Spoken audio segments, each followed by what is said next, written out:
आणि आम्ही अखेर पोहोचलो केंद्रशासित प्रदेश चंदीगडमध्ये.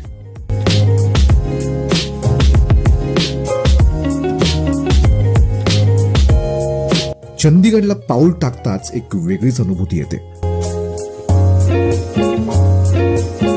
काटकोनातील आखीव रेखीव प्रशस्त रस्ते, दोन्ही बाजूला हिरवळीनं सजलेलं सुंदर बुलेवाड, वेगळे सायकल ट्रॅक्स, स्वच्छता आणि सर्वात महत्वाचं ट्रॅफिकची झळ अजिबात नाही. असे हे टापटीप आणि सुंदर प्लॅन केलेल्या भारतातील मोजक्याच शहरांपैकी हे एक. या मोकळ्या रस्त्यांवर संधी साधून आमची बस सुसाट निघाली आणि काही वेळातच आम्ही पोहोचलो सेक्टर 43च्या ISBTवर. 50 प्लॅटफॉर्म असलेलं हे भव्य आणि अत्याधुनिक बस टर्मिनल, जिथून गाड्यांची सतत ये जा सुरू असते.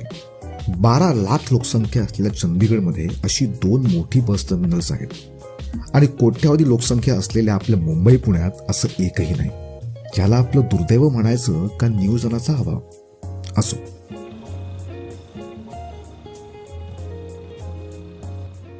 संध्याकाळचे ठीक 6:30 वाजलेत आणि आता आम्ही पोहोचलोय चंदीगडला. तर बस बऱ्यापैकी आमची ऑन टाइमच चालली.